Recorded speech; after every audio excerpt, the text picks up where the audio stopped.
Clashes are intensifying in southern Aleppo, with the Jaish al-Fateh operations room commencing the second phase of its offensive against pro-government forces on the 3rd of November.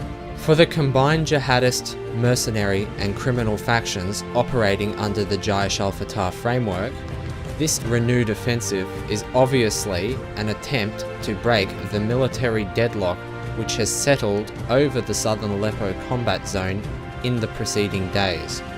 As per typical, the offensive opened up with a string of V-bed attacks against government lines.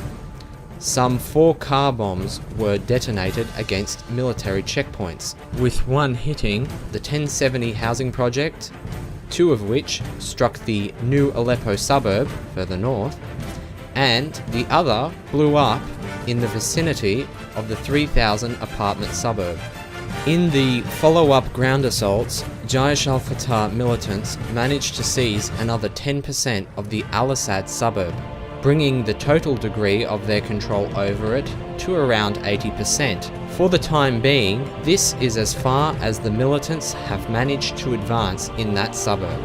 Using their elite Incomassus shock troops, the Jaish al-Fateh made brief infiltrations into the northwestern corner of the 3000 apartment suburb. However, this was quickly rebuffed by Syrian army soldiers, who sealed off the penetration and then destroyed the jihadist forces there within. As of the present time, Al-Assad suburb remains a contested battle space. Further north, and following the earlier mentioned V-bed attack on New Aleppo, Jaish al-Fateh resumed its offensive against the Minyan suburb residential area with the goal of breaking through to the New Aleppo district.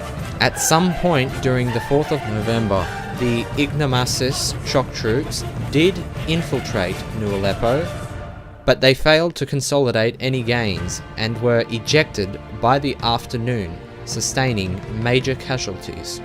Further south, attacks by Jaish al-Fateh to control the remainder of the 1070 housing project were also firmly rebuffed by pro-government forces by the closing hours of the 4th of November after 36 hours of high-intensity firefights in the target sector. To this end, the presence of pro-government forces in the 1070 project, no matter how small, demonstrates itself to be an operational thorn in the side of the ongoing Jaish al-Fateh offensive to occupy the 3000 apartment block.